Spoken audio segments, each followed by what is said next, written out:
Alors bonsoir à toutes et à tous, je suis ravi de vous retrouver une énième fois, déjà une 302e fois dans une rencontre Vlil. Et ce soir, cette soirée, elle est consacrée aux trois des six auteurs finalistes du prix Première Parole du festival Terre de Parole. On a déjà reçu Cécile Clily, Olivier Siechelski et Caroline Bouffaut il y a quelques jours. Et maintenant, c'est au tour de Léna Gare, Isabelle Garot et Éric Chacour. Alors, pour vous faire un bref rappel, c'est Christian Bobin qui a inspiré cette année le festival Terre de Parole, qui se déroulera en juin prochain, du 1er au 8.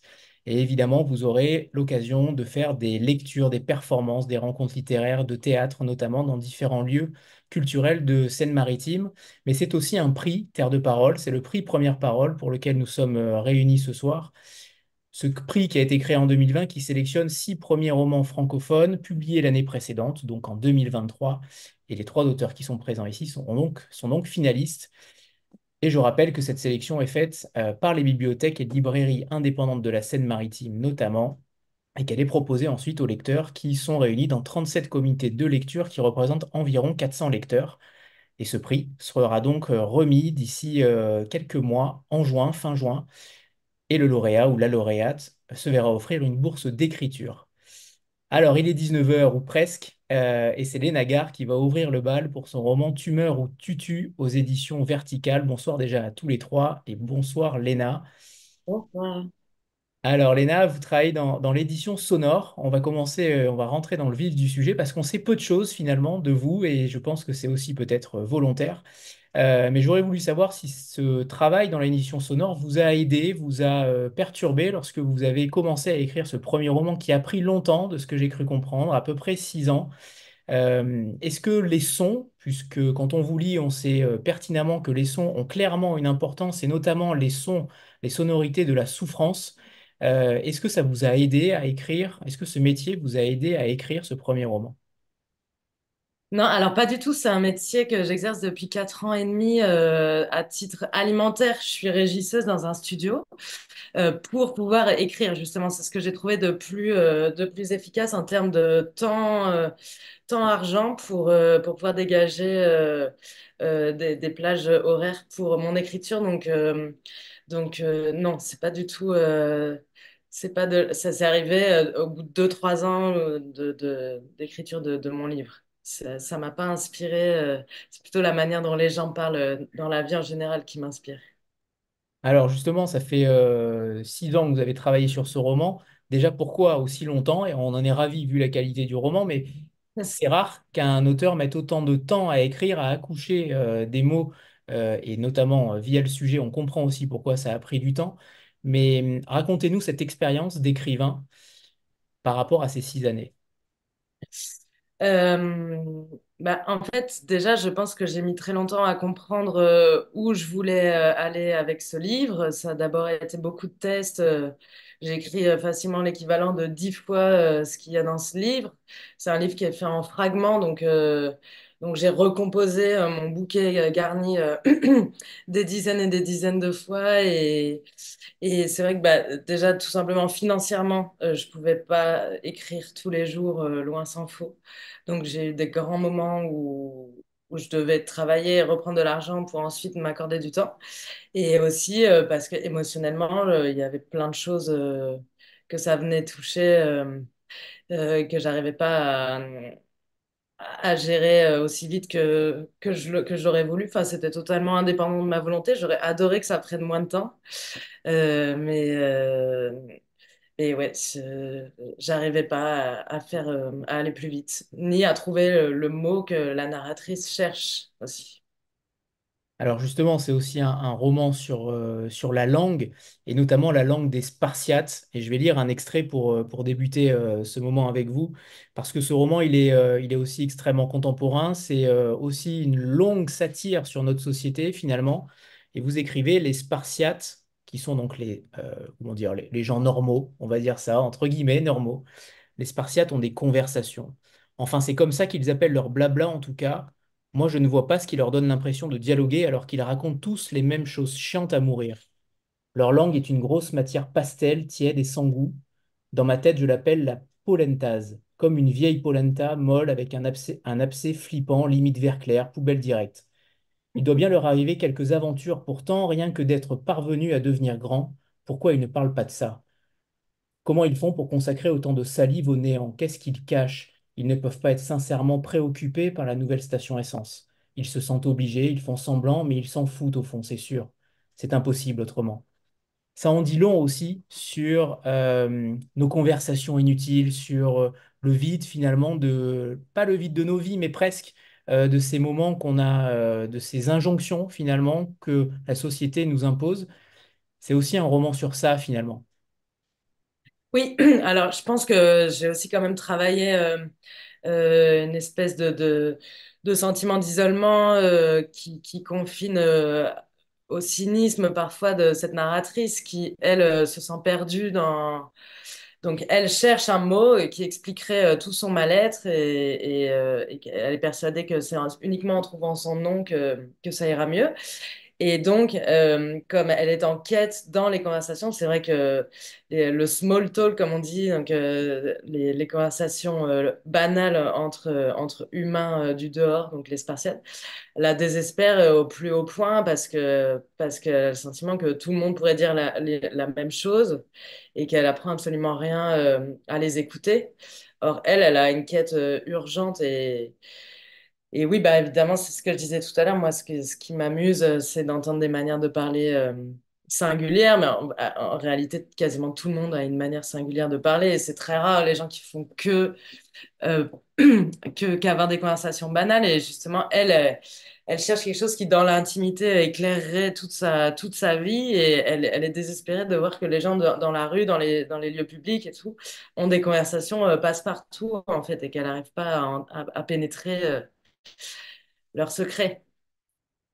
Est-ce que c'est justement pour cette raison-là que vous avez décidé d'exclure finalement tout formalisme, tout classicisme dans ce roman? C'est vrai qu'il y a beaucoup de formes, il y a beaucoup de sonorités, il y a beaucoup de langues, il y a beaucoup de vocabulaire, il y a beaucoup de vocabulaire créé aussi, cette nouvelle langue dont on va parler peut-être juste après. Mais, mais finalement, est-ce que c'est justement pour contrer ça que vous avez décidé de créer cette langue qui est une sorte de mélange entre souffrance et amusement, finalement?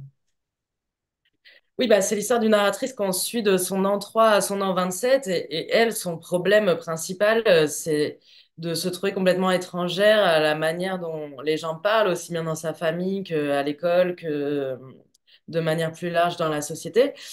Et donc, en fait, moi, pour traduire son sentiment d'isolement et d'étrangeté par rapport à la langue, j'ai eu besoin que son propre langage à elle soit curieux, soit tordu, parce qu'elle ne se retrouve pas dans les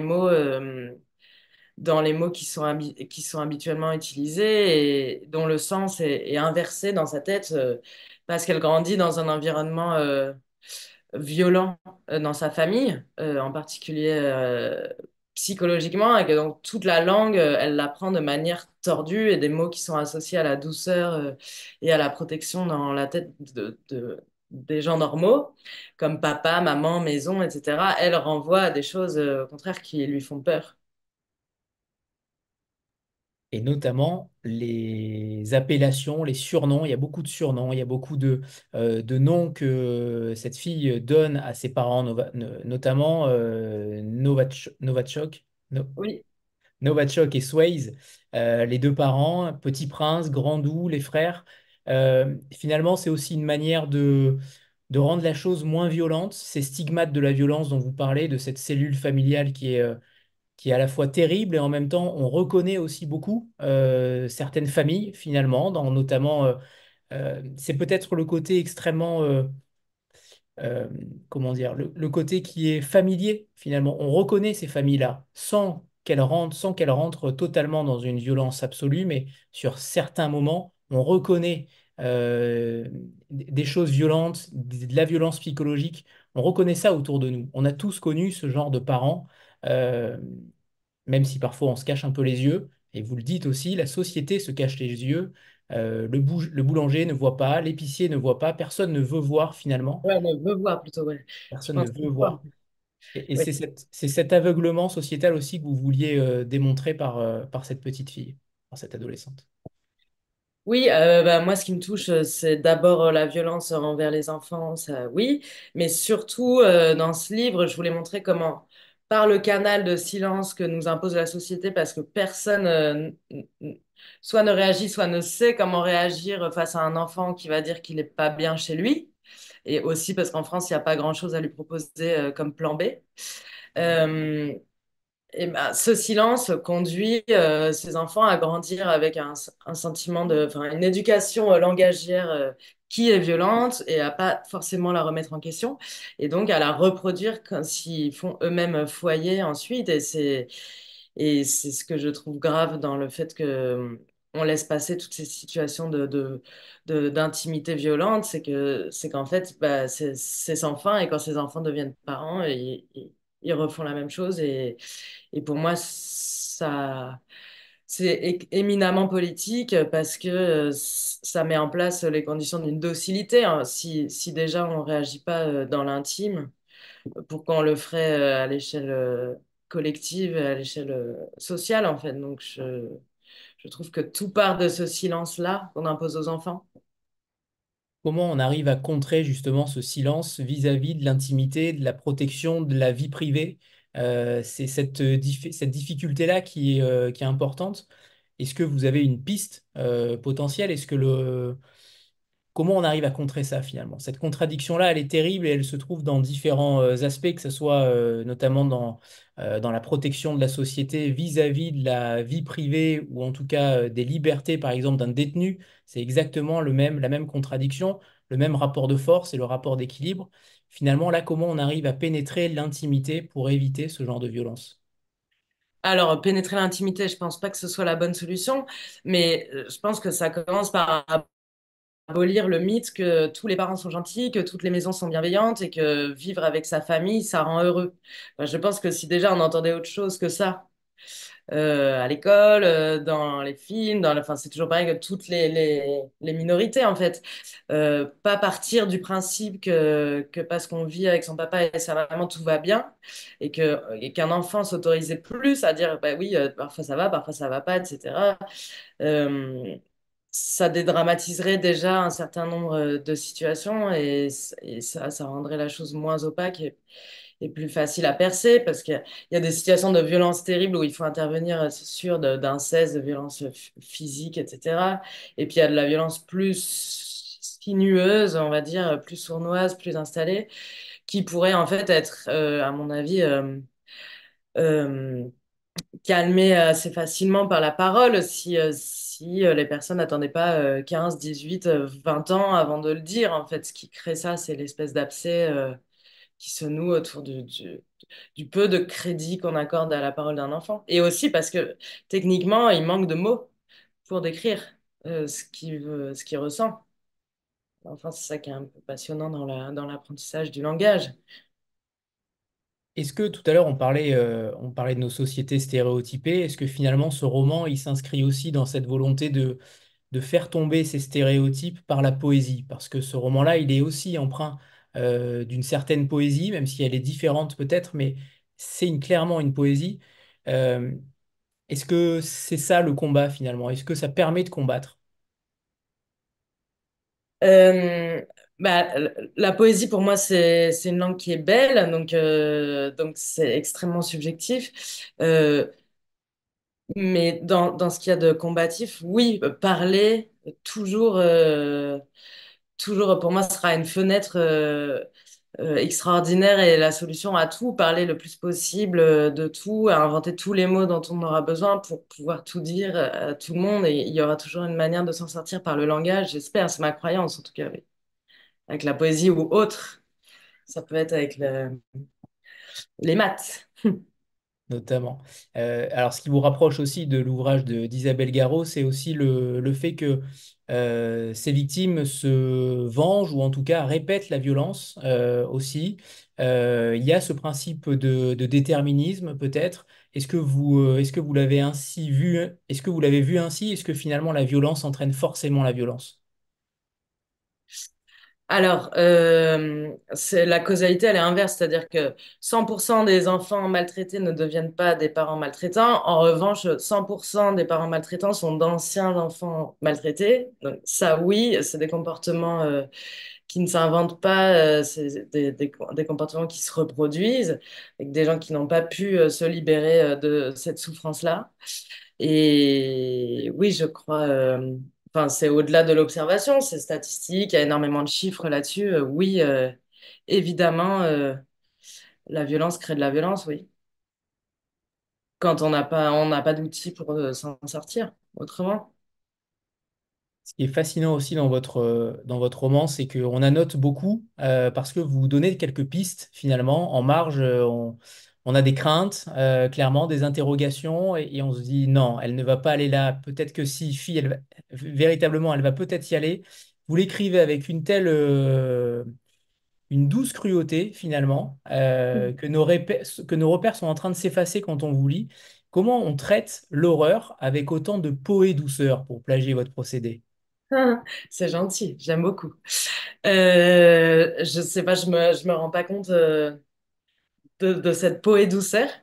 Euh, Bah, c'est ça, tout repose sur la croyance qu'on doit pouvoir. Cette petite fille, elle se dit si je suis détestée par ma mère, si mon père s'en fout, etc., c'est parce que j'ai pas réussi à bien expliquer moi quel était le problème. Et elle a tout ce qu'elle a envie, c'est d'aimer ses parents et que ses parents l'aiment et que ça se passe comme dans les films et comme on dit à l'école, que tout se passe bien à sa maison et que c'est super. Donc, je pense qu'avec son langage d'amour qui n'arrive pas à exister dans cette famille euh, difficile, violente, eh ben, elle essaye de contourner le quotidien en plaçant ce qu'elle a d'amour à mettre dans son foyer. Cette famille dysfonctionnelle, justement, comment vous alors, je ne sais pas si on peut appeler dysfonctionnelle. Je pense que oui, mais après, c'est peut-être aussi subjectif. Pour le coup, comment vous la décririez? Parce qu'il y a quand même beaucoup de choses dans cette famille et on va rien dévoiler non plus, mais dès le début, on voit quand même certains éléments qui sont frappants de cette violence psychologique, de ces allées-venues, notamment au sein même de la prison, comme vous l'appelez. C'est toujours très intéressant de voir que chacun peut aussi y mettre les mots qu'il souhaite derrière, parce qu'il y a plusieurs possibilités aussi. Le langage a cette faculté-là. Mais comment vous la décririez, notamment avec ces relations entre cette fraternité également, qui est là, mais finalement qui n'aide pas tant que ça, et quand même une dichotomie entre le monde adulte et le monde enfant. Et comment je décrirais quoi, pardon? Cette La famille dysfonctionnelle. Ah.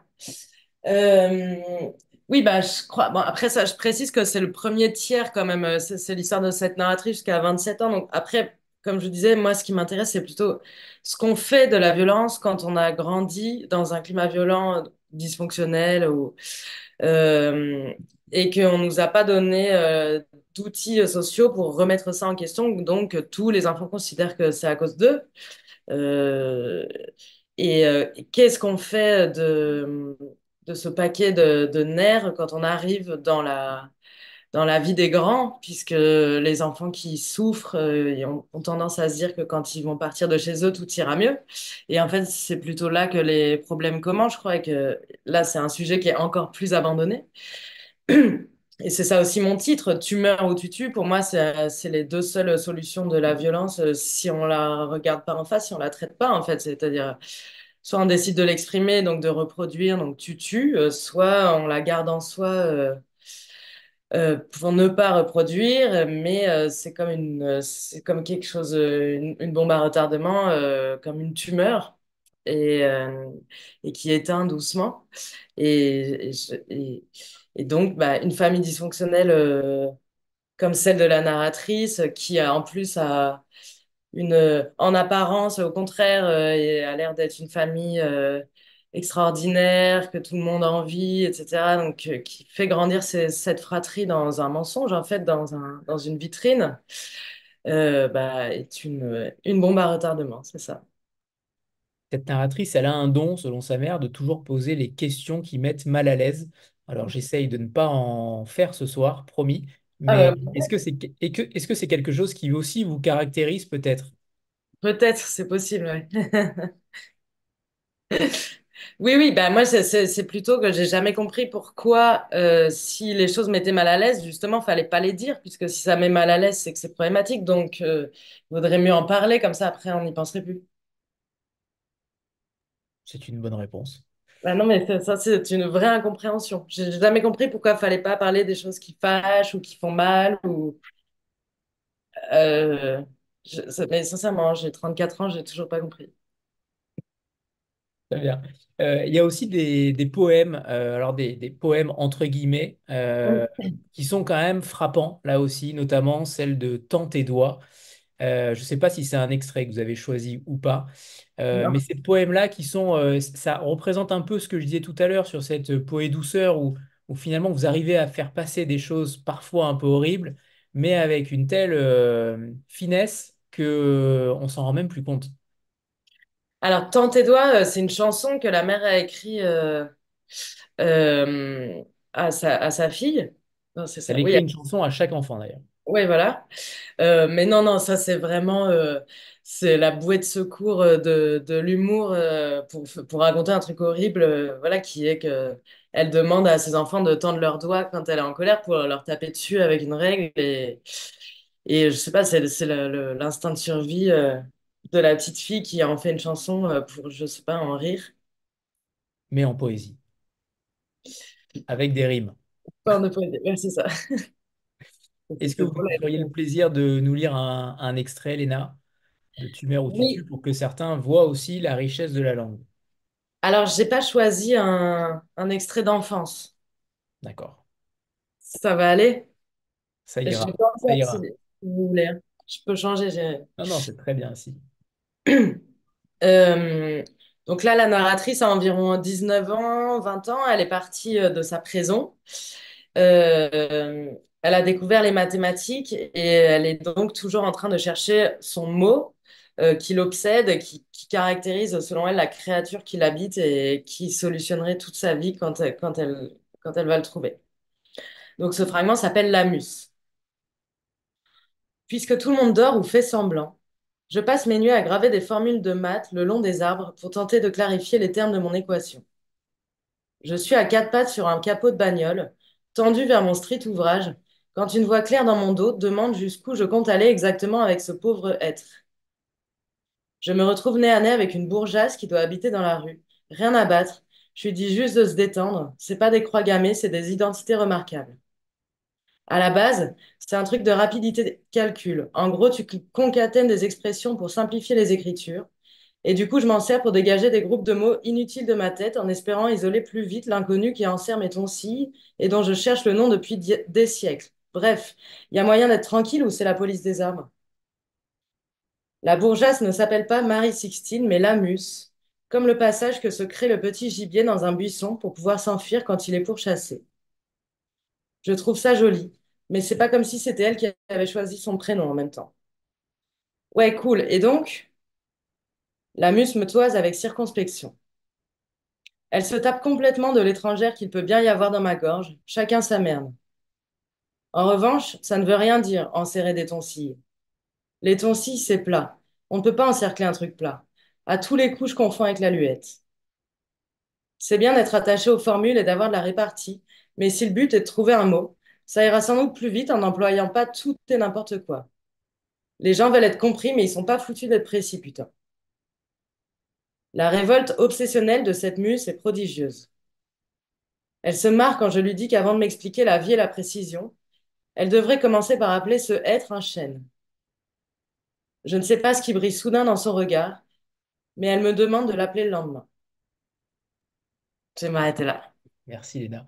Est-ce que d'ailleurs, parce qu'il y a un chapitre qui s'appelle Prison Break, Ouais. est-ce qu'il y a aussi, est-ce que vous êtes, entre guillemets, façonné par cette nouvelle langue? Est-ce que dans le quotidien, finalement, vous arrivez aussi à parler ainsi? Est-ce que c'est un détournement de votre roman, finalement? Est-ce que le roman est tellement imprégné et cette langue est tellement imprégnée que parfois vous faites des écarts? Est-ce que ça vous arrive? Oui, bah, d'ailleurs, moi j'ai toujours adoré les jeux de mots. je suis passionnée de chansons françaises, donc très souvent, quand il y a un début de phrase comme ça que j'entends, ça me fait rebondir sur des paroles de chansons que j'adore et tout ça. Donc souvent, je m'amuse avec ça. Et maintenant qu'il y a tous ces nouveaux mots à mon vocabulaire, oui, je m'en sers.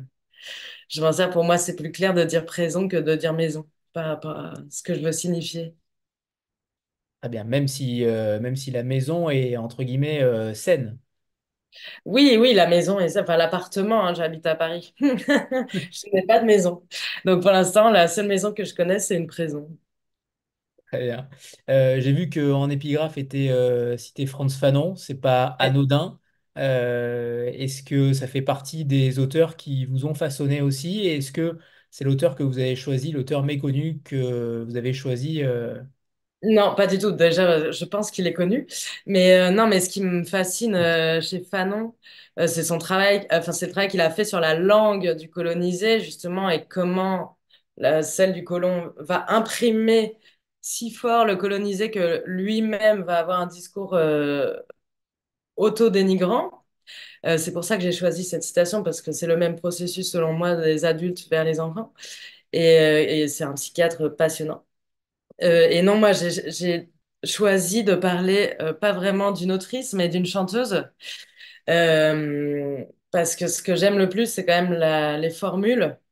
Donc, ça peut être, bah, ça peut être de la poésie, des slogans, des chansons. Surtout, j'aime ce qui fait mouche en 8 mots plutôt que le long cours.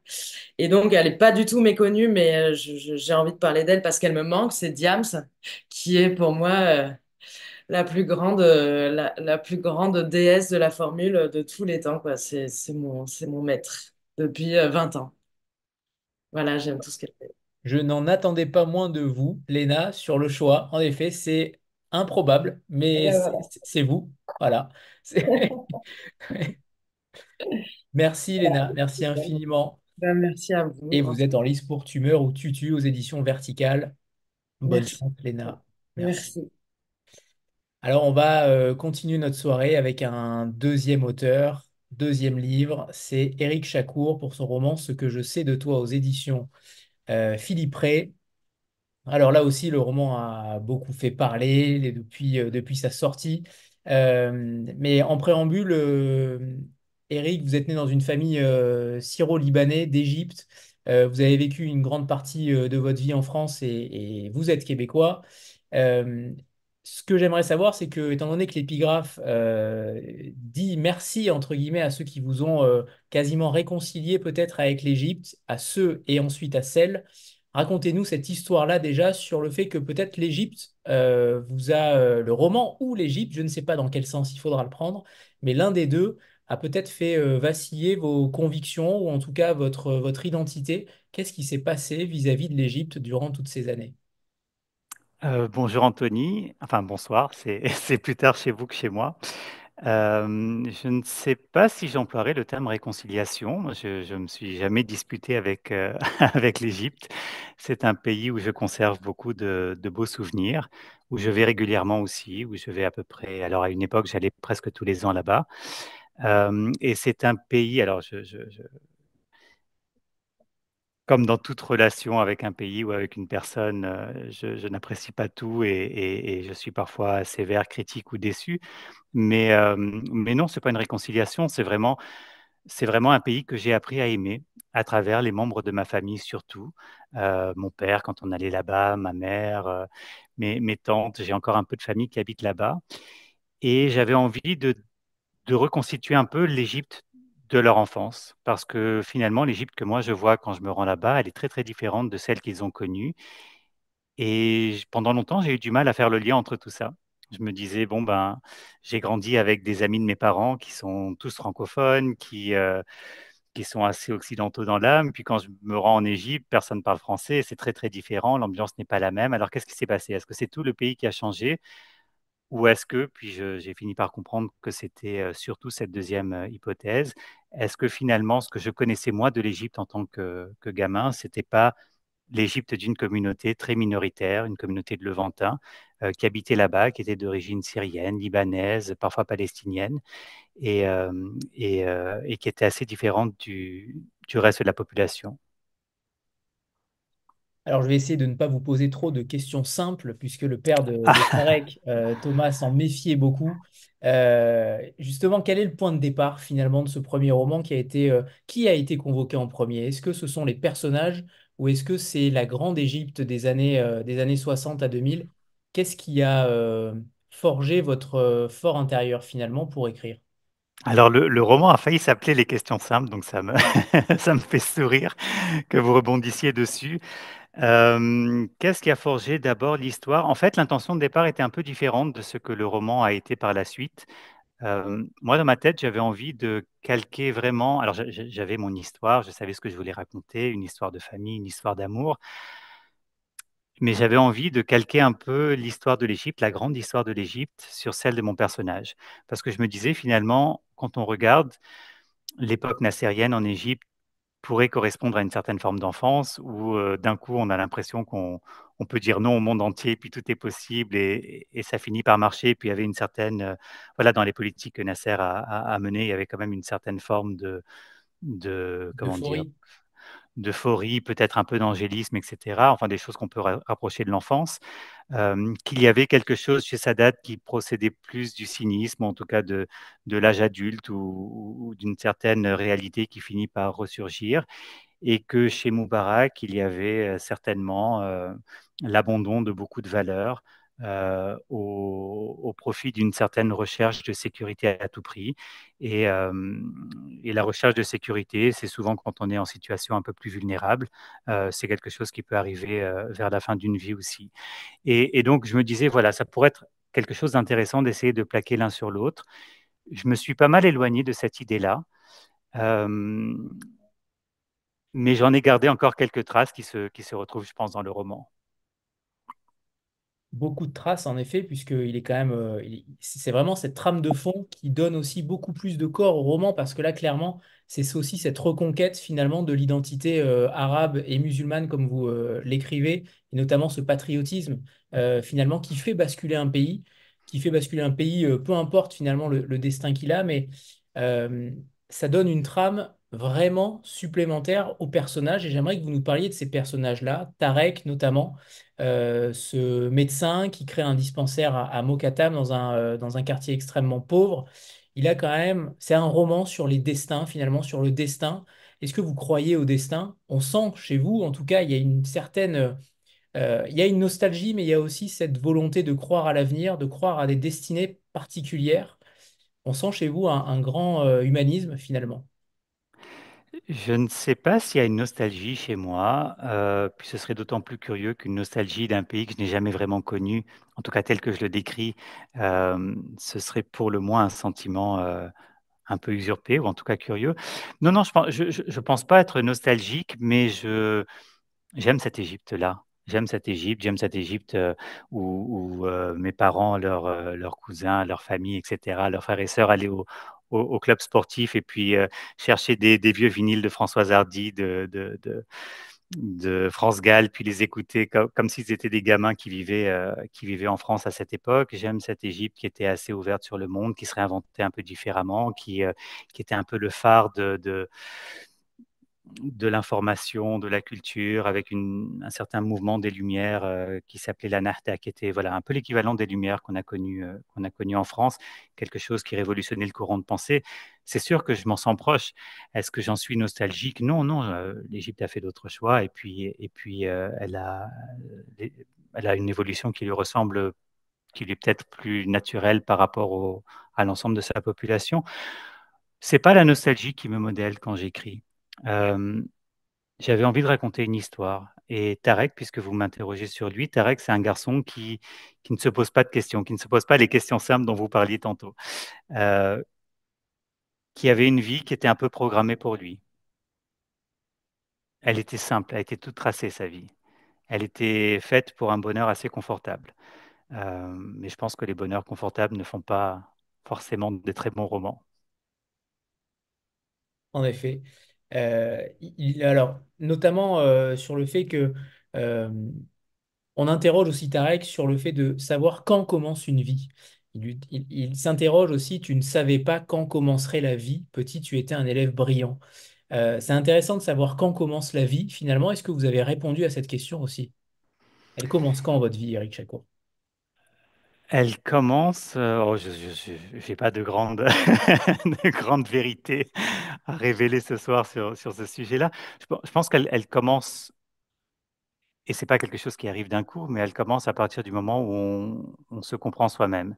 Je pense que pendant très longtemps, on essaye de vous inculquer des modèles, on essaye de vous expliquer qu'un homme doit agir comme ça, quelqu'un de telle société, de telle religion, de ci, de ça, doit agir selon une grille de lecture qui vous est donnée et je pense voilà, pendant très longtemps, on essaye d'absorber un peu tous ces codes qu'on vous donne et puis, il y a un moment où on finit par comprendre un peu mieux qui on est. On finit par comprendre, pourquoi est-ce que parfois on a des réactions qui sont, très viscérales face à certaines situations, alors qu'il y en a d'autres sur lesquelles on réagit beaucoup moins que le reste de notre entourage. On finit par comprendre ce qui nous fait du bien, ce qui nous fait du mal et on essaye de se composer une vie qui nous ressemble à partir de ça.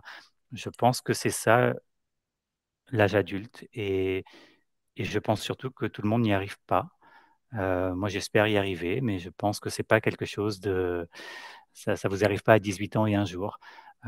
C'est la recherche parfois de toute une vie, d'essayer de se comprendre, de comprendre ses réactions et puis de former une existence qui vous ressemble. Et ce qui vous rapproche peut-être du roman de Léna, c'est peut-être cette passation de l'âge enfant à l'âge adulte où vous écrivez, il n'y a pas d'adulte au comportement d'enfant, il n'y a que des enfants qui ont atteint l'âge où le doute est honteux. Alors c'est drôle, vous a c'est le petit extrait que j'avais prévu de lire, Parfait, mais c'est parfait. On prépare un peu le terrain. Oui, c'est une petite réflexion sur l'enfance. Je pense que c'est fascinant quand on est enfant. On a l'impression que le monde des adultes, c'est un monde de connaissances absolues. On a l'impression que, voilà, à chaque fois qu'on a une question, il y a un adulte pour avoir une réponse et puis la réponse est assénée avec tant d'assurance qu'on se dit que forcément un adulte a la connaissance pleine et entière d'à peu près tout. Hem, on vous apprend aussi une religion, bon, que vous n'auriez pas pu, tirer de votre pouce. Donc à un moment, on se retrouve avec tout un tas de choses qui nous sont assénées, puis on est dans une zone où à chaque fois qu'il y a un début d'inconfort, mental, on appelle un adulte et il vous donne une réponse. Et puis en grandissant, on se rend compte que tout ça, c'est très fragile. On se rend compte que les religions qu'on vous ont imposées, ben, elles tiennent beaucoup du hasard de celles qu'avaient vos parents, mais ça s'arrête à peu près là. Elles ne procèdent pas d'une réflexion où on s'est dit: «Tiens, laquelle est la plus correspond le mieux à ce que je voudrais?» On se rend compte que les réponses toutes faites des adultes sont loin d'être aussi parfaites qu'on ne pourrait le croire et et voilà, moi ça m'amuse d'essayer de retrouver dans ma propre enfance les petites réflexions que j'avais ou les petits amusements que je pouvais avoir par rapport à ce monde des adultes. Hem et aussi ce truc que j'idéalisais un peu. Moi je garde pas un souvenir impérissable de mes années d'école. J'étais plutôt bon élève, ça se passait bien, mais j'avais l'impression qu'il y avait un truc qui allait arriver après et j'avais hâte au truc qui se passerait après et je me rends compte que je prends beaucoup plus de plaisir aujourd'hui à vivre dans l'instant. Ça ne m'étonne pas que vous ayez choisi cette page, puisqu'il faudrait peut-être... j'ai failli l'arracher pour l'encadrer. Alors j'aimerais bien que vous nous la lisiez, pour rester sur le Alors, sujet, Eric. Merci. moi je ne l'ai pas arrachée, donc je peux vous la lire. Hem, la vie commencerait plus tard. Pour l'heure, ce n'était pas la vie. C'était une attente, un répit peut-être, l'enfance, une lente préparation. À quoi te préparais-tu? Ou plus précisément, à quoi te préparait-on? Tu appréciais davantage la compagnie des adultes que celle des enfants de ton âge. Tu étais ébloui par ceux qui n'hésitent jamais, ceux qui, avec le même aplomb, peuvent critiquer un président, une loi ou une équipe de football. Ceux dont chaque geste semble affirmer qu'ils détiennent la vérité pleine et entière. Ceux qui régleraient en un claquement de doigts les questions de la Palestine, des frères musulmans, du barrage d'Aswan ou des nationalisations. Tu finissais par croire que c'était cela l'âge adulte, la disparition de toute forme de doute. Un jour, il t'apparaîtrait pourtant avec évidence qu'il n'existe que très peu d'adultes véritables, que nul ne se départ tout à fait de ses peurs originelles, de ses complexes adolescents, du besoin inassouvi de venger ses premières humiliations. Oh, on s'étonne encore de déceler une réaction puérile chez un de nos semblables, mais c'est une grossière erreur. Il n'y a pas d'adulte au comportement d'enfant. Il n'y a que des enfants qui ont atteint l'âge où le doute est honteux, des enfants qui finissent par se conformer à ce qu'on attend d'eux, qui renoncent à la moindre remise en question, affirment sans plus trembler, méprisent la différence. Des enfants aux voix rauques, aux cheveux blancs, à l'alcool facile. Bien des années plus tard, tu finiras par comprendre qu'il faut les fuir quoi qu'il en coûte. Mais en ce temps-là, ils te fascinaient. Merci, Eric. Alors justement, cette construction du roman, finalement, puisque, il y a trois grandes parties, toi, moi et nous, euh, sans en dévoiler trop, comme toujours, puisque certains ne l'ont pas encore lu, évidemment, mais comment vous avez construit finalement ce roman? Qu'est-ce qui a gravité autour des personnages? Parce que les époques sont différentes, il y a des allées et venues, il y a des va-et-vient récurrents. Comment on construit un roman finalement qui a autant de matière humaine et de matière, comment dire, de matière territoriale finalement? On le construit avec un, avec un fichier Excel. Moi, je fais mon plan sur Excel. Je fais un plan très, très détaillé, très précis, et je regarde ce que j'ai envie de raconter chapitre par chapitre. J'y mets beaucoup de temps, beaucoup de sueur. J'essaye vraiment de savoir comment les chapitres vont s'entrecroiser, qu'est-ce qui va amener à quoi, qu'est-ce qui peut donner envie au lecteur ou à la lectrice de tourner la page. Et quand j'ai fini ce plan-là, je me mets à écrire. Et je me mets à écrire parfois dans le désordre. Dans le désordre parce que j'ai la chance de savoir exactement où je m'en vais. Et je sais que je vais retomber sur mes pieds parce que je connais mes chapitres. Et donc, si je suis motivé par le chapitre sur le mariage, ben je me lance sur le chapitre sur le mariage. Et si j'ai envie d'écrire le chapitre sur l'enfance qui se passe bien avant et que le chapitre sur le mariage est déjà écrit, ben je me lance sur le chapitre de l'enfance. Et je sais qu'à la fin, je vais à peu près retomber sur mes pieds, puis essayer de simplement refaire un peu les coutures et m'assurer que ça coule bien. Donc moi, je fais partie de ces gens qui ont besoin d'avoir un plan. Alors peut-être que c'est une faiblesse ou quelque chose qui nous rassure, mais voilà, je sais que moi, ça m'aide pour essayer de, d'organiser ma pensée. Alors, on a parlé de Tarek, mais on n'a pas parlé encore de son père, peut-être, de son père médecin, et parce que j'ai l'impression aussi que c'est un roman sur la transmission. La transmission est totalement, elle est totale finalement. Elle est de ce père à Tarek, mais également de Tarek à Ali. On voit qu'il y a quand même beaucoup de choses sur le fait de transmettre, que ce soit un métier ou de transmettre évidemment des émotions, mais aussi des gestes, des choses qui vont rester. Est-ce que cette transmission-là, elle est aussi au cœur de votre projet littéraire? Euh, J'aime beaucoup cet angle-là et je pense qu'on m'a jamais interrogé sur cet aspect-là, donc je trouve que c'est assez chouette de le voir de cette manière. Oui, je crois qu'effectivement, il y a beaucoup de choses qui ont trait à la transmission. Je pense que les pages sur l'enfance là que j'ai lues, c'était quelque chose qui a trait aussi à la transmission. L'enfance, c'est une période où on vous transmet un certain nombre de préceptes, de manières de vivre, d'usages, etc., de codes. Euh, je crois que c'est surtout un roman sur le conditionnement, euh, sur la manière dont une vie peut être prévu pour vous et la capacité que vous avez à en sortir ou pas. Je crois que le personnage d'Ali, par exemple, c'est quelqu'un qui ne s'arrête pas aux contraintes qu'on lui pose, qui essaye de sortir de sa condition d'une manière qui lui ressemble, qui un jour va découvrir la médecine à travers cette transmission que vous citez avec Tarek, et, euh, et qui agit avec beaucoup plus de liberté que Tarek. Ali, c'est une sorte de vent de fraîcheur, de liberté absolue qui souffle sur une vie. Celle de Tarek qui était assez morne, qui était assez prévisible et assez confortable. Excepté sa rencontre avec Mira. Pour le coup, c'était peut-être le seul élément qu'il n'aurait peut-être pas pu prévoir, finalement. Oui, oui, et encore, ça reste très. Oui, oui, moi je l'aime bien cette histoire d'amour, puis je trouve qu'on m'interroge pas souvent d'ailleurs sur l'histoire d'amour de Tarek et de Mira, que je trouve assez jolie, que je trouve assez fine. Et c'est vrai qu'elle est, enfin, assez fine dans le sens assez, assez amusante dans la manière dont elle s'est construite. Mais, euh, Mais ça reste quelque chose qui est dans l'ordre des choses pour lui, c'est-à-dire qu'il se marie avec une fille qui fréquente les mêmes écoles que lui, même si elle est d'une condition légèrement en dessous. Euh, il finit par se marier avec une amie d'enfance, avec qui il partage la religion. Bon, on reste sur un modèle familial qui se reproduit. Alors oui, oui, bien sûr, la rencontre est un peu particulière, les retrouvailles aussi le sont, mais ça reste quand même de l'ordre de l'établi, de ce que sa société attendait de lui, de ce qu'elle pouvait entendre. Euh, la rencontre avec Ali va être assez bouleversante pour tout un tas de raisons, parce que là, on n'est plus du tout dans ce que la société attendait de lui. On n'est plus du tout dans ce que sa communauté à lui attendait de lui, dans ce que sa famille pouvait attendre de lui. Et c'est ça qui va créer une sorte de tourbillon. Et elle est bouleversante également pour la mère d'Ali, qui est un personnage extrêmement important aussi du livre. Cette mère à qui Tarek promet quelque chose. Je ne sais pas si on peut en dire, je sais pas. Je sais pas si on peut dire quoi que ce soit, mais on en a quand même un petit peu parlé quand même sur la transmission. On en a un peu parlé, mais cette mère d'Ali et Ali en lui-même, c'est quand même Ali qui finalement appelle Tarek pour essayer de guérir sa mère.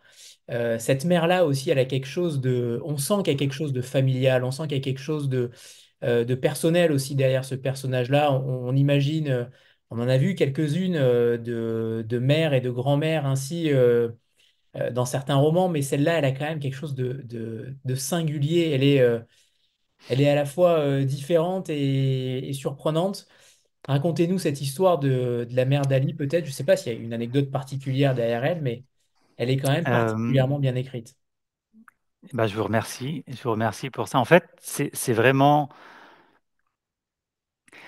l'espèce de paradoxe dans lequel j'étais, c'était que j'avais une histoire qui était très contextualisée. Et on a commencé par là, hein, parler de l'Égypte, parler de son évolution politique, d'une sorte de société en pleine ébullition, etc., etc. Avoir quelque chose de très contextualisé, c'est parfois un peu bloquant parce qu'on a l'impression qu'on n'arrivera pas à toucher les gens. Et moi, j'avais pas envie de tomber dans une sorte de, comment dire, de roman exotique ou de truc un peu. J'avais envie que les gens puissent rentrer dans cette histoire facilement. Et la meilleure manière de rentrer, c'est à travers les personnages, à travers les réflexions qu'ils se font, parce que je crois que c'est ça, voilà, cette espèce d'humanité qui transcende les cultures, qui transcende les générations. Bon. Et, et la mère d'Ali, pour moi, c'est un des personnages auxquels je pense qu'on peut se rattacher, parce on a tous connu, parfois même ça peut avoir été sa propre mère, on a tous connu ce genre de relation entre une mère qui aime son enfant au-delà de tout, qui se battrait pour lui, qui est un peu une lionne, qui en même temps a beaucoup d'humour, qui a sa fierté. Moi, j'avais envie d'un personnage qui soit assez attachant. Et puis, c'est vrai que quand j'avais des scènes avec elle, ben, j'étais heureux de la retrouver. Il n'y en a pas tant que ça dans le livre. Il n'y en a pas tant que ça parce que on comprend assez vite qu'elle est condamnée. Mais sa maison, je la voyais. Et, et l'ambiance de ces moments où ils faisaient passer leur cassette de Mohamed Mounir en fond sonore comme ça, et les éclats de rire, et puis la télé qui retransmet mal en noir et blanc les images de Nasser, ben, je les voyais. Et je les ai aimées, ces scènes-là. Enfin, en tout cas, j'ai aimé les écrire, m'y plonger. Maintenant, sachez, Eric, qu'on dit prison et non plus maison. Voilà. Ah, bah, je pense que dans ce cas-là, c'était pas forcément une prison. Je Non, je crois sais. que peut-être que celle de Tarek l'était davantage. Euh, mais oui, j'ai beaucoup aimé les petits mots d'esprit de Léna. On n'a pas encore parlé de cette histoire d'amour parce que c'est aussi un roman sur cette belle histoire entre Tarek et Ali, dans un pays où, comme dans d'autres pays, malheureusement, l'homosexualité était clairement réprimée. C'est aussi un roman qui permet d'entrouvrir cette porte-là finalement et aussi de faire entendre ces voix-là dans un pays qui n'était pas forcément propice à ce genre d'amour. Euh, pour moi, c'est important de faire entendre la voix de mes personnages. Euh, la voix de mes personnages. C'est-à-dire, je raconte une histoire, je veux qu'on entende la voix de mes personnages, je veux qu'on sache leur vérité. Il y a des personnages qui n'ont pas de bon rôle, mais je veux qu'on les comprenne. Je veux qu'on comprenne ce qui les motive. Il n'y a aucun personnage qu'on peut détester intégralement dans ce roman, je pense. En tout cas, si c'est le cas, j'ai pas réussi mon travail parce que j'essaye de les rendre dans leur justesse et je voulais rendre aussi la voix de ces deux hommes qui se sont aimés dans cette Égypte très traditionnelle-là. Euh, mais ce n'était pas un message politique, il y a pas de vocation autre que raconter mon histoire. Mais cette histoire-là, cet amour-là que personne n'acceptait, ni la société, ni la famille, ni la communauté, je voulais que les gens puissent rentrer dedans. Même si l'homosexualité n'est pas leur quotidien ou une réalité qui leur est proche, même s'ils n'ont pas connu l'Égypte, etc., etc. Euh, c'est important. C'est important que le lecteur ou la lectrice m'accompagne dans cette voiture où un premier baiser serait échangé. Et c'était important qu'en dépit de tout ce que ça allait produire et qu'on pouvait pressentir en tant que lecteur ou lectrice, on ait envie que ce baiser soit échangé. Et moi, je pense que mon plus gros défi, c'était celui-ci. C'était de, c'était d'arriver à ce que le lecteur ou la lectrice comprenne que cet homme qui était heureux dans sa vie, qui cherchait pas à en sortir plus que ça, qui avait fait un mariage d'amour, etc., à un moment puisse être touché par cet autre et puisse tomber amoureux et d'un amour qui finirait par tout transcender. Et c'est ça que j'avais envie de raconter.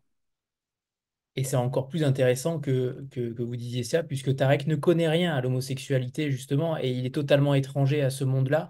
Et c'est ça qui en fait aussi peut-être un personnage encore plus marquant, je pense, pour les lecteurs. Oui, et puis ça rejoint aussi une certaine époque où l'homosexualité était totalement taboue dans ce pays. Je pense que jusqu'à aujourd'hui, elle est absente intégralement du code civil égyptien, ce qui n'empêche pas de mettre en prison des homosexuels, mais alors sur des motifs un peu fumeux de débauche ou autres. Euh, mais voilà, il y a une sorte de grand tabou, ça n'existe pas, ou alors si on en parle, c'est vraiment soit sur le mode de la plaisanterie grivoise, soit sur le mode de la décadence de l'Occident, ou je ne sais quel autre angle d'esprit. Euh, Et j'avais envie d'imaginer cette réalité-là qui est taboue, qui est transparente, sur laquelle il y a assez peu de documentation qui existe. J'avais envie de l'imaginer, imaginer les lieux dans lesquels elle se produisait, imaginer ce qu'impliquait ce genre de relation. Le paradoxe, c'est que c'est des pays où deux hommes peuvent facilement se tenir la main dans la rue, mais ça ne veut pas forcément dire qu'ils sont en couple. Et donc, je voulais reconstruire un peu voilà, cet amour qui n'a pas le droit d'exister et qui essaye de se suffire des quelques lambeaux de liberté qu'on lui donne et qui finalement se dit non, ça ne me suffit pas et va plus loin. Alors, il y avait une question de Muriel que j'avais aussi notée, c'était les choix de suffixes au prénom de Mira, notamment Mira mauvaise foi, Mira ange de l'Apocalypse. Là aussi, mon préféré reste Mira mauvaise foi. Mais justement, cette volonté-là, pourquoi avoir choisi ce prénom et peut-être pas d'autre, comme le dit Muriel? Est-ce qu'il y a quelque chose derrière? Comment vous avez fait ce choix-là? Est-ce que vous vous êtes aussi amusé? Ça a donné une touche aussi d'humour à ce prénom-là et à la manière dont elle était au quotidien. Oh, est-ce que le choix du prénom... Oui, je pense qu'il y en a un ou deux où je joue un petit peu sur la sonorité de Mira. Je crois qu'il doit y avoir un Je vous salue Mira ou un Mira pleine de grâce ou un truc comme ça. Euh, alors c'est drôle parce que moi, c'est quelque chose que j'utilise beaucoup avec mes cousines. Parfois, j'en ai une qui est de mauvaise foi, je lui dis Mélissa, mauvaise foi. Enfin bref, dans nos conversations WhatsApp, ça se passe comme ça. Et c'était quelque chose que je fais depuis longtemps. Et un jour, je suis tombé sur une critique du livre où quelqu'un disait, tiens, ça me fait penser à un autre livre euh, qui Celui de s'appelle L'agneau Lenagar. carnivore. Celui de Lenagar aussi. Ah, c'est vrai, je ne l'ai pas encore lu, mais en tout cas, la conversation de tout à l'heure m'en a donné envie. Non, L'agneau carnivore d'Agustín Gomez Arcos, où il y a un personnage, je pense qu'elle s'appelle Clara, où il utilise un peu le même procédé. Et je me suis dit, mais oui, c'est un livre que j'avais lu il y a assez longtemps. Peut-être que c'est une inspiration involontaire qui vient de là. Mais je sais que c'est quelque chose que j'utilise beaucoup dans ma famille, avec ma petite sœur, avec mes cousines, etc., dans les conversations. Euh, Parce que parfois, je trouve qu'à travers un surnom, on est capable de donner un peu l'état d'esprit d'une personne sur un moment.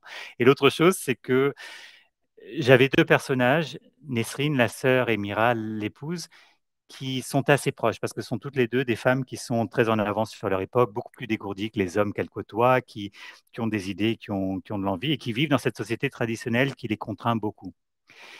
Et le risque, quand on a deux personnages qui sont proches, c'est qu'on les confonde un peu en tant que lecteur. Et c'était aussi une manière de ramener Mira là, on sait qu'on est en train de parler d'elle parce qu'on retombe sur ce petit surnom. Donc voilà. Mais tout ça, ce sont des intentions que je me suis découvertes après coup. C'est toujours compliqué de savoir au moment où on écrit pourquoi on fait les choses. Euh, je me suis peut-être construit un petit récit autour de ça. Alors, et pour ma dernière question, Eric, j'aimerais savoir justement quel auteur, quel livre méconnu vous avez décidé de mettre en avant. Alors, un livre qui est pas tellement méconnu au Québec, mais qui est sans doute beaucoup plus de votre côté de l'Atlantique, qui s'appelle La fille d'elle-même. Alors, en même temps, je vous le montre, mais c'est la couverture québécoise. Je pense que celle qui est sortie il y a quelques mois chez Lattès est un peu différente. De Gabrielle Bouliane-Tremblay, qui est une autrice québécoise. Je crois que c'est son premier roman. Et c'est une autrice qui a réalisé une autofiction autour de la thématique de la transidentité. C'est une sorte de roman d'apprentissage, son parcours à elle, comment est-ce qu'elle est... Et c'est écrit avec beaucoup de tendresse et beaucoup de simplicité. Et je trouve que c'est un livre, alors c'est sans doute un livre important, mais avant d'être un livre important, je pense que c'est un livre extrêmement émouvant. Euh, Moi, je sais qu'il m'a provoqué une sorte de décharge électrique pendant toute la lecture. Voilà, si vous êtes intéressé par ce genre de thématique, je pense que c'est une chouette lecture parce que moi, il m'a bouleversé. Et il y a une dernière question de Lisa. C'est à toi, Lisa. Oui, bonsoir. Merci pour Bonsoir votre Lisa. présentation déjà, parce que c'est très bien, enfin, c'est très bien expliqué. Et voilà, moi j'ai lu votre roman et je l'ai trouvé fantastique. Et je voulais revenir sur deux choses, sur l'extrait que vous aviez souhaité présenter, en fait, voilà, que vous avez lu sur l'enfance et l'âge adulte, et sur ce que vous avez dit aussi à ce propos, parce que en fait, je me trouve justement un peu dans ce moment de flou entre la vieille adolescence et puis le nouvel âge adulte. Et en fait, j'ai trouvé vos mots dans le livre très justes à ce propos sur les adultes qui sont en fait tous des enfants, mais dans avec leur persuasion et leurs idées préconçues de la vie qu'on leur a imposé. Donc ça m'a beaucoup touchée. Et ce que vous avez dit aussi à ce propos. Et j'ai une question, parce que je vois aussi derrière vous qu'il y a beaucoup de musique et qu'on retrouve beaucoup de musique aussi, de mentions musicales dans votre livre. Je me demandais si vous aviez aussi si vous avez été inspiré par d'autres formes d'art que la musique, parce que quand j'ai lu votre livre, j'ai aussi vu plein de couleurs, plein de parfums. Et en fait, je me suis demandé, je l'ai trouvé très artistique en fait. Eh ben merci Lisa pour ce retour, ça me touche beaucoup. Oui, je pense que sur l'enfance, c'est quelque chose de... Alors, ce sont jamais que des petites réflexions que je me suis faites. Je ne m'attendais pas à ce que... C'est drôle parce que c'est un extrait qu'on me cite souvent, donc je finis par le lire quand on me demande une lecture. J'avais pas conscience que ça toucherait autant les gens. Et je pense que oui, à partir du moment où on commence à ne pas voir les adultes comme des adultes ou à se rendre compte que derrière chaque chose qu'un adulte dit, il y a souvent l'enfant qu'il était et qui n'a jamais complètement grandi et qui n'est jamais complètement sorti des problématiques qu'il avait, des doutes qu'il avait, des questions eh ben, on voit le monde un peu différemment et je pense que c'est pas grave d'être encore un enfant longtemps. À certains égards, c'est quand même assez chouette.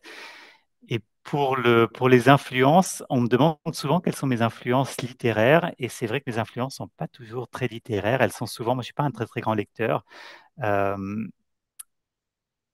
mais je pense à beaucoup d'autres formes d'art. Donc la musique, vous en parliez. Il y a un extrait qui est vraiment inspiré d'une chanson d'Orelsan où il dit simple, basique, etc. Puis je trouve que c'est une construction qui est super forte. Donc j'ai essayé d'en faire quelque chose un peu à ma manière et puis de le changer. Ça peut être le théâtre.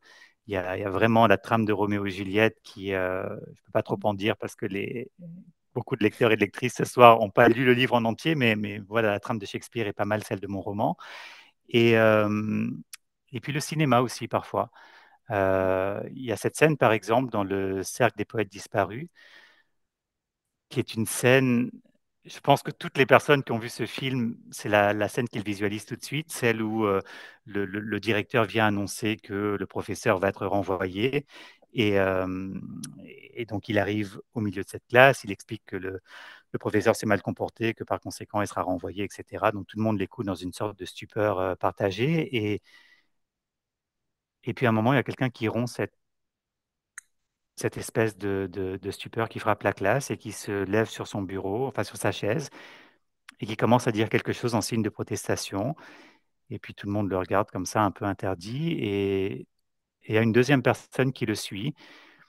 Et puis une troisième, puis on se retrouve avec à peu près les 2 tiers de la classe qui finissent par faire le même signe de protestation. Et je pense que toutes les personnes qui ont vu cette scène en ont gardé une émotion qui est extrêmement forte. Et moi, je me suis dit, tiens, un truc comme ça, comment est-ce que je peux essayer de me le réapproprier à ma manière et puis de l'intégrer dans mon histoire.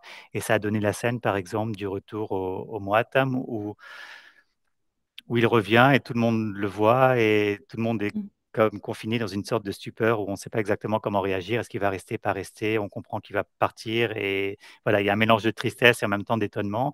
Et puis il y a une fille qui commence à chanter cette chanson de Dalida. On en revient à la musique.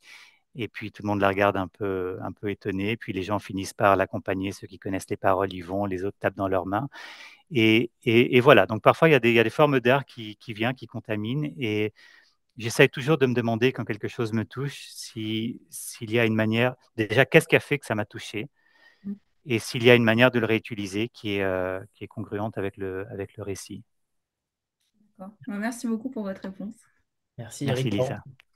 tant que vous êtes les trois encore là, on va prendre une photo de groupe, comme on en a l'habitude. Ah, Voilà, la photo de groupe, elle arrive.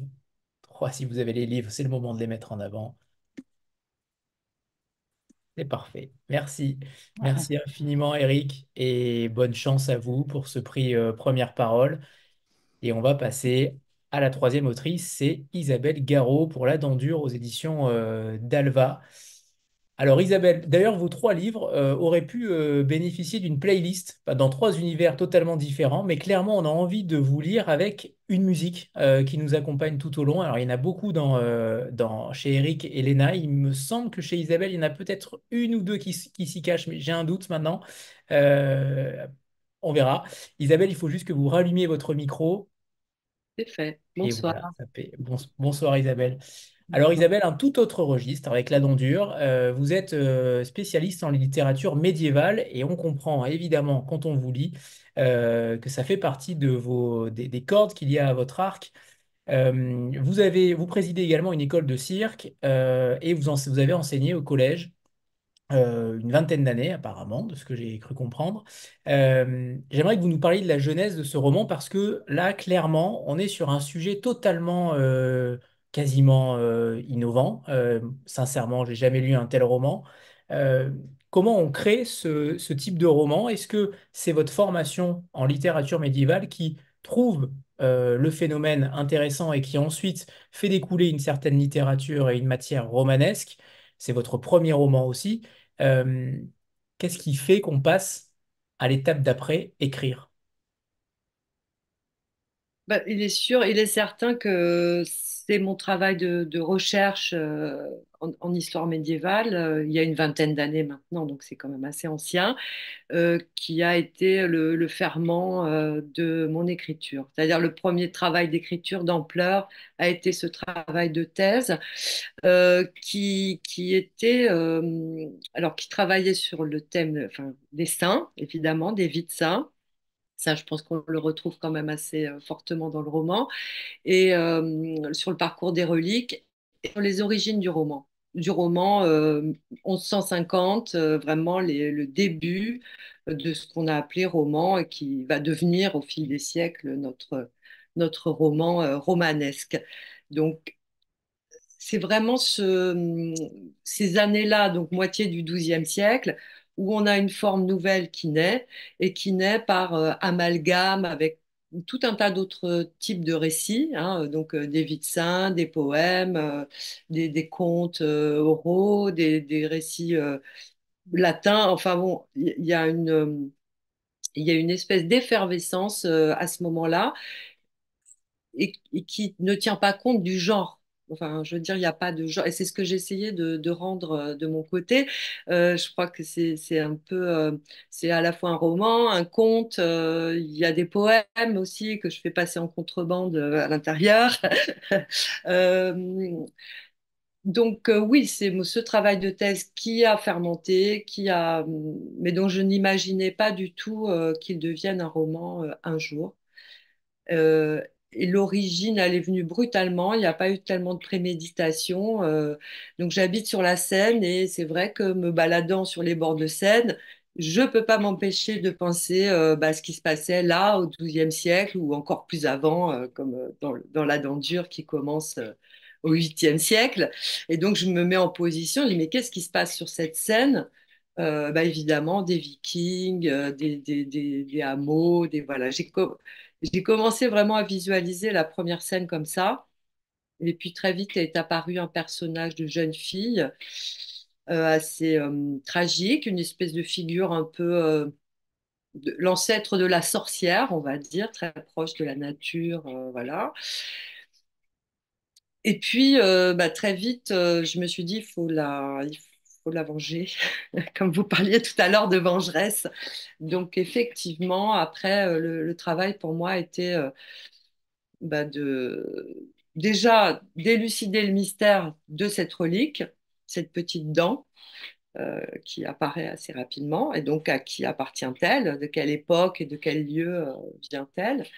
Et donc voilà, du coup après j'ai fait des grands bonds temporels, j'ai sauté 1200 ans et hop, on passe à la suite. Et puis là je me suis dit, ah, je vais peut-être revenir 1200 ans encore avant pour, pour, pour montrer un cycle d'oppression sur le long terme, d'oppression patriarcale, pour le dire clairement.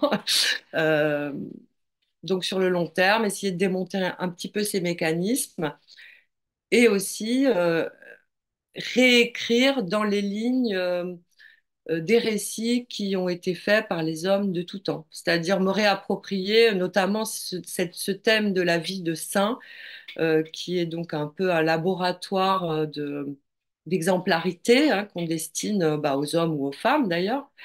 Et donc, moi, je me disais, mais non, mais c'est qui ces femmes en fait? C'est pas juste des vierges qui meurent, voilà, c'est pas juste ça. C'est qui sont ces femmes réellement? Et donc, voilà, essayer d'imaginer la vie de ces saintes, enfin, de ces héroïnes en fait. Alors justement, parce que quand on vous lit, moi sincèrement, j'ai tout gobé. C'est clair, j'ai tout cru. Sincèrement, on croit à tout ce qui se passe dans ce roman-là. Qu'est-ce qui est vrai, qu'est-ce qui ne l'est pas finalement dans la matière historique, dans vos matériaux de recherche? Est-ce qu'il y a des choses réelles finalement ou est-ce que la matière est totalement inventée dans ce que vous avez écrit, Isabelle? A priori, tout est inventé. Mais bon, parfois, le réel nous rattrape. Euh, sur la partie historique, 752, oui, les Vikings, oui, ça c'est vrai. Après, les noms de lieux, les noms de personnages, tout ça est fictif. Et sur la dernière partie, il y a des éléments historiques, puisque là, je me suis servi d'un livre de l'Ancien Testament, entre les lignes duquel j'ai ajouté des personnages féminins. Donc là, pour la partie perse, il y a une partie historique sous le règne de Xerxès II. C'est Assuérus, voilà. Mais je me suis contrainte à faire peu de recherches parce que c'est jusque-là, c'est ce qui m'avait noyé dans mon désir d'écrire. J'avais cette déformation prof et thésarde qui fait que tout ce qu'on écrit, plan, justification, source, etc. Et là, je n'en pouvais pas. À chaque fois que je commençais à écrire un roman, j'étais noyée par ces informations.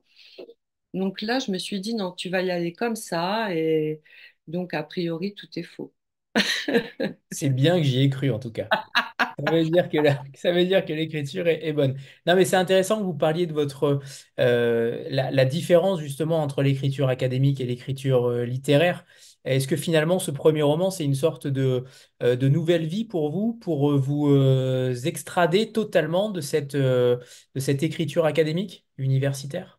Complètement, hein. J'avais vraiment besoin d'exploser ça pour me libérer. Et j'entendais Eric qui disait tout à l'heure, j'ai besoin d'un plan. Et après, j'ai écrit. Et moi, au contraire, ça m'a toujours bloqué. Je faisais des plans avec des personnages, des traits, des arcs narratifs. J'ai jamais dépassé les 30 pages. Et donc là, j'ai décidé de pratiquer complètement autrement et surtout de ne pas faire de plan. Alors, j'ai déroulé des images à la main. Et puis, je les jetais par terre, comme ça. Et puis, au bout d'un moment, j'avais plein de petits tas avec plusieurs images. Et par contre, le montage, il se fait, oui, comme un montage de film. Et puis après, c'est la couture, comme disait Eric. Et au Moyen Âge, je disais la conjointure. Donc, c'est vraiment la broderie entre les images, quoi. Voilà, l'écriture.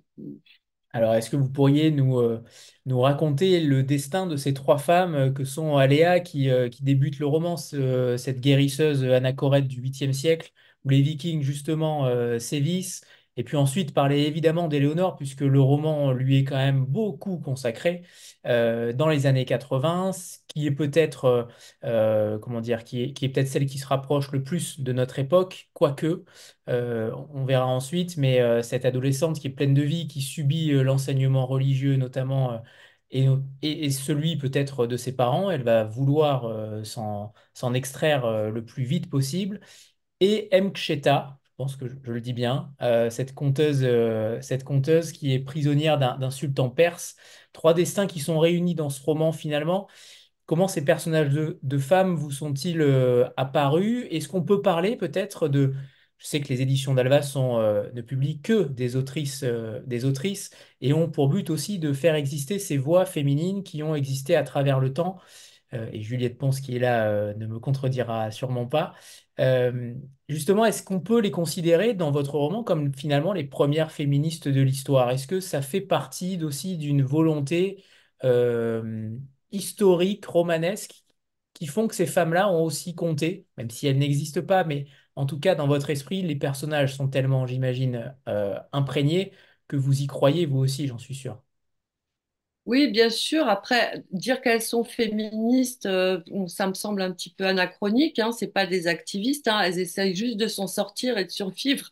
Et ça marche pas à tous les coups d'ailleurs. Hein. Donc, bah, évidemment, ces femmes ont compté. Et dans les récits que j'en fais, enfin pour les deux parties historiques, c'est-à-dire les âges mérovingiens et puis les âges perses antiques.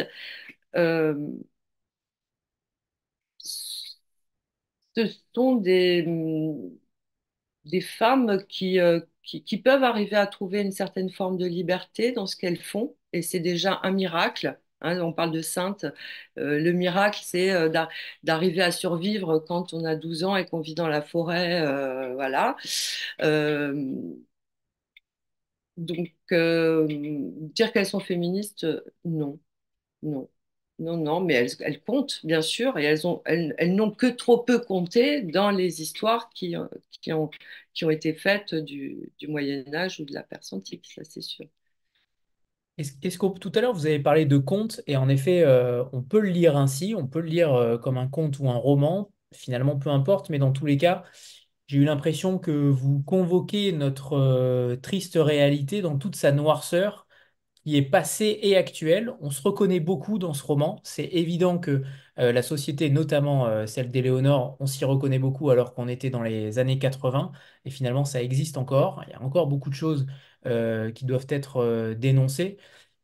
Ces personnages-là, finalement, vous les avez composés comme un conte, mais est-ce que c'est pas quand même beaucoup plus subtil qu'un conte? On a l'impression qu'il y a quand même quelque chose qui innerve totalement la matière romanesque. On sent que vous faites passer quand même certains messages. Alors, je sais que les écrivains n'aiment pas qu'on dise qu'ils font passer des messages, mais la littérature est quand même un message. Euh, pour le coup, qu'est-ce qu'il y avait derrière cette volonté de faire exister Éléonore dans ces années 80 et de dénoncer aussi ce système anti-religieux? Alors, déjà, ces femmes se trouvent en possession d'une relique, et les reliques sont faites de récits. Donc, déjà, pour moi, l'idée était de faire un roman sur le récit. Donc, on a aussi bien les Mille et une nuits, plutôt l'ambiance Mille et une nuits à la fin qui est convoquée. La voix de la première, du premier personnage qui est pas encore, qui est une parole première, qui est plus proche d'une parole sauvage, qui chante avec les oiseaux. Enfin, il y a un côté comme ça, voilà, l'ancêtre de la sorcière, on va dire. Et quant à Éléonore, c'est elle qui, j'ai voulu quand même donner un moment un personnage qui, qui, euh, qui a une ampleur géographique, qui se déplace beaucoup et qui construit son propre récit, qui construit son propre destin, en tout cas à la, en essayant d'élucider le mystère de l'Adam. Je ne sais pas si je réponds très bien à votre question, Anthony. Donc, ces personnages-là, en fait, je voulais vraiment montrer sur le long terme que, que les oppressions de la plus doucereuse, parce que Mchetal est dans le harem du sultan, ils sont bien nourris, voilà, donc c'est doucereux, mais elle est destinée à faire potiche dans la salle des banquets, quoi. Euh, L'oppression la plus terrible, qui est bon, les scènes qui se déroulent au début du roman avec les Vikings. Et puis au milieu, on a tout le processus, bah, la psychiatrie, les internats pour jeunes filles, le qu'en dira-t-on des parents, enfin tout ce petit dressage, toute cette contention, ce corsetage hein, mental qui se met en place. Donc voilà, je voulais vraiment c'est pas un roman contre les hommes, hein, mais j'ai pris voilà le père de famille, le curé, l'empereur, le pope. Enfin voilà, j'ai pris différentes figures euh, pour montrer un système global. Enfin, hélas. Il y a même cette fameuse illusion du féminisme dans les années 80. Vous écrivez: Madame Bondoufle, née Charité, exerçait le métier de femme de notable avec zèle. Les réunions Yves Rocher et Tupperware battaient leur plein et instauraient de façon insidieuse l'illusion qu'il existait un contre-pouvoir féminin. Ça, c'est génial. Merci si ça vous Oui, mais plaît. c'est tellement ça, c'est tellement cette image-là, cette manière de montrer que il n'y avait que de la poudre de perlimpinpin, comme le dit si bien notre cher président. Pour le coup, il y a cette illusion du féminisme qui commence à naître dans ces années 80 et finalement, ça ne se déclenche que 20 ans, 30 ans après. Vous le montrez très bien aussi à l'instar de cet enfermement que vous décrivez. Bah, je montre aussi, il y a des femmes, hein, ce que j'appelle les brebis qui bêlent avec les loups, en fait. Hein. Il y a aussi, c'est pas- je veux dire, une fonction patriarcale dans une société, elle peut aussi être occupée par une femme. Donc, oui, l'illusion qui est du féminisme, mais encore une fois, je peux pas dire qu'Éléonore est féministe. Par contre, c'est une femme, qui va se lever et qui va venger. Et moi, en écrivant le livre, je voulais aussi venger bon, les devancières, les femmes du passé dont on n'a pas parlé, quoi. Et à cela s'ajoute le cadre principal, c'est cette fameuse dent qui donne évidemment le jeu de mots de la dent dure. Ce qui vous réunit tous les trois ce soir, c'est quand même les jeux de mots, hein, mine de rien. La dent dure, cette dent, ce trésor un peu inestimable qu'Éléonore trouve alors qu'elle est enfermée, qui fait penser aussi, alors je sais pas, je ne connais pas encore vos influences, Isabelle, sur cet objet-là, sur cette relique, mais ça fait penser aussi peut-être à l'anneau de Tolkien, où on imagine peut-être Gollum récupérer cet anneau terré chez lui. Cet objet qu'on pense mystique, mais cet objet, il a une valeur encore plus cardinale à mon sens, c'est que, comme vous l'écrivez, il permet de reprendre le contrôle sur sa vie. C'est ça en réalité, cet objet-là lui permet de changer de cap. Est-ce que ça vous est aussi arrivé qu'un objet puisse avoir autant de pouvoir finalement? Est-ce qu'il y a quelque chose aussi derrière cette volonté de mettre la dent, cette fameuse dent, au cœur du récit comme une quête mystique? Alors moi, un objet comme ça, non, non. En revanche, j'ai vraiment beaucoup cherché, enfin j'ai beaucoup travaillé sur la circulation des reliques et les récits afférents. Je me suis très vite rendu compte qu'un saint, par exemple, pouvait avoir quatre coudes et deux crânes, hein, ça pose pas tellement de problème. Mais et pour que ça existe, ça ne tient que par la fiction. Et donc cette dent, je l'ai pris exprès toute petite. Déjà, ce sont des jeunes filles, hein, c'est pas vraiment des femmes, hein, parce que les héroïnes ce sont des très jeunes filles. Donc, une petite dent pour montrer le lien ténu, hein, qui les unit, et en même temps qui permet de mordre, de faire des brèches dans son destin. Donc, ce qui m'intéressait, moi, c'était tous les récits qui sont faits autour de cette dent et quasiment l'impossible élucidation de son origine. Enfin, on a quand même la révélation à la fin, mais voilà, ce qui m'intéressait, c'était de montrer le cheminement des récits autour d'un tout petit objet qui va durer sur 2000, 3000 ans. Voilà. Le cheminement et surtout aussi les mensonges autour des récits. Bien Euh, sûr. ça existe vraiment? Est-ce que des hommes d'église ou d'État, enfin pas des hommes d'État, des hommes d'église ou archéologues ou autres dans la matière mentent sur les récits, inventent des récits et les revendent ensuite? Est-ce que ça existe vraiment? Oui, alors c'est pas vraiment qui mentent, hein, c'est que un récit, une vie de saint, donc qui est vraiment un genre très très répandu au Moyen Âge et qui va dériver peu à peu vers le roman d'ailleurs. Et c'est pas qu'ils mentent, mais il y a un canevas précis et donc il y a un canevas qui est immuable. Euh, voilà, pour une femme, c'est toujours, elle a vécu chaste et elle est morte dans d'atroces souffrances. Et voilà. Donc, c'est pas qu'ils mentent, c'est qu'ils essayent de faire un laboratoire d'exemplarité. Et donc, si on suit leur idée à ces hommes d'église qui écrivent, enfin ces copistes ou autres, bah, l'aphasie, interdiction de prendre la parole en public, le corps c'est mal, etc. Affirmer sa féminité c'est mal. Donc voilà, donc c'est ça que j'avais envie un peu de changer. Ouais, si, ça existe ça. Ouais. C'est inquiétant. Et puis pour passages de la Bible que j'utilise à la fin, enfin bon, c'est clairement aussi pensé par des hommes. Enfin, donc c'est pour ça que j'immisce des femmes et puis je leur donne le premier rôle au lieu de les voir dans l'ombre. Elles existent. Et vous mettez également l'accent sur l'enfermement, notamment l'enfermement religieux, l'endoctrinement religieux et notamment les sévices qui sont faits au sein de l'Église, où notamment il ne fallait pas poser de questions, une omerta totale. Malgré les faits abominables qui s'y tramaient, il faut se taire, il faut être véritablement un soldat de l'Église. C'est aussi quelque chose que vous vouliez mettre en avant au cœur du personnage d'Éléonore. Oui, ben évidemment, parce que bon, c'est tombé.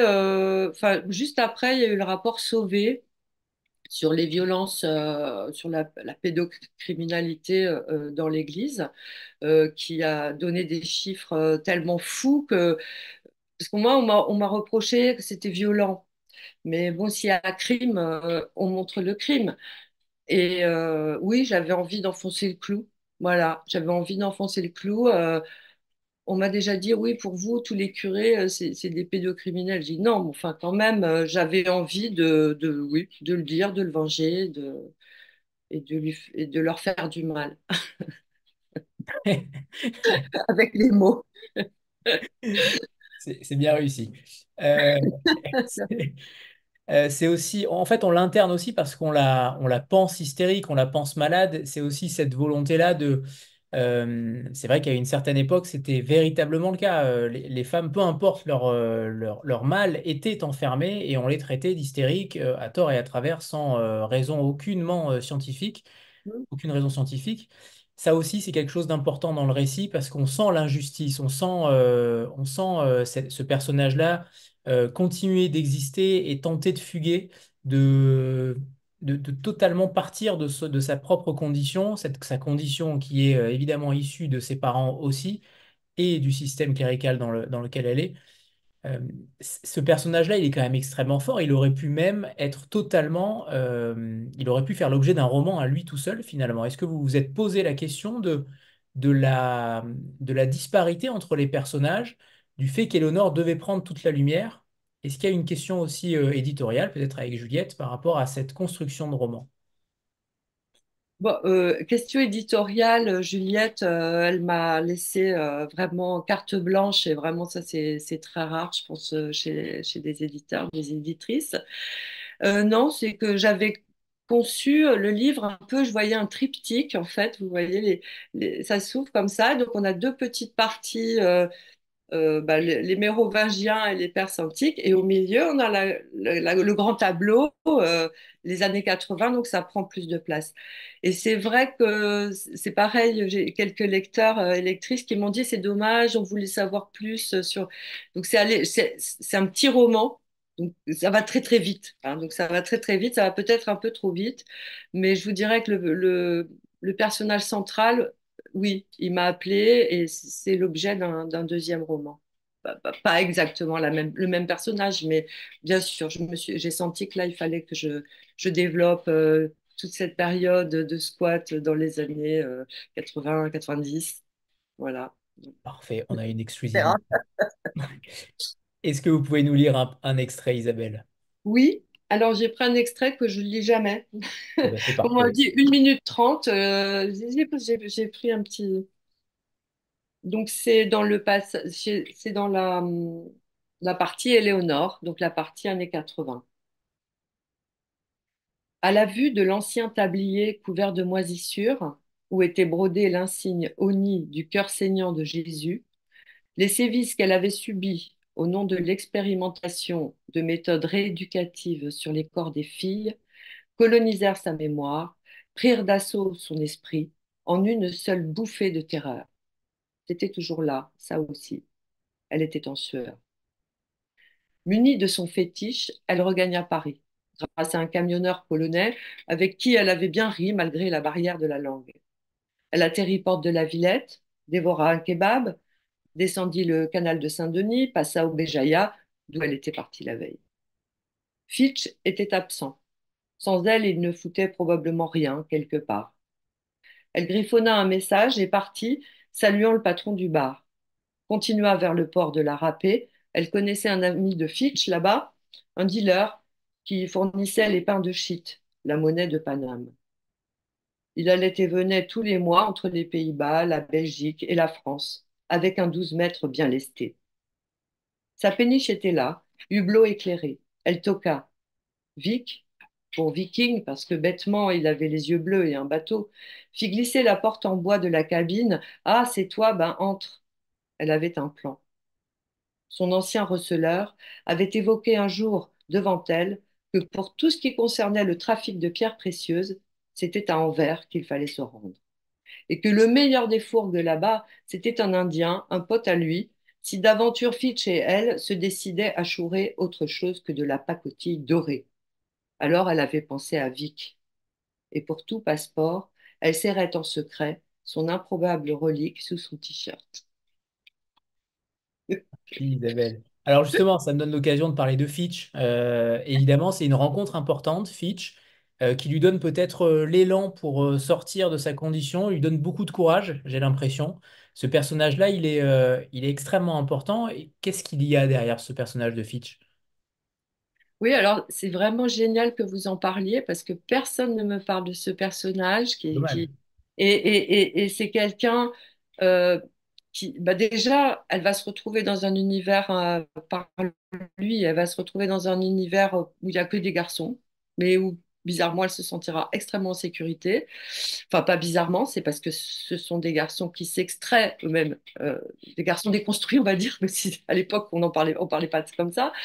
Et donc Fitch, c'est aussi lui qui va la faire renouer avec le désir, avec sa sexualité aussi. Mm. Donc ça, c'est extrêmement important de se réparer à ce niveau-là. C'est vrai. Alors, pour une dernière question, Isabelle, quel auteur, quel livre méconnu vous avez décidé de mettre en avant? Peut-être un auteur médiéval. Oui, alors justement, je pensais, quand vous m'avez dit ça, j'ai pensé aux auteurs méconnus, la patrie reconnaissante. Mais c'était un peu ça parce que toutes ces années-là, bon, on a le nom, par exemple, de Chrétien de Troyes, qui est la célébrité, la star du roman au XIIe siècle. Mais sur l'énorme masse de ces manuscrits, trois ou quatre noms surgissent, mais la plupart sont des... Et c'est ça qui m'a plu, c'est toujours un work in progress. La littérature à ce moment-là est énormément bouillonnante, foisonnante. On recopie les textes, mais on rajoute des trucs, on fait des continuations, on fait des préquels, vraiment comme on fait aujourd'hui pour les séries. Et donc, en fait, aucun de ces copistes ou écrivains troubadours ou troubérites, parce qu'il y a aussi des femmes troubadours, même s'il y en a très peu, aucun ne se considère comme propriétaire de son texte. Voilà. Et avec l'idée voilà, il n'y a pas de nom d'auteur avec une propriété intellectuelle.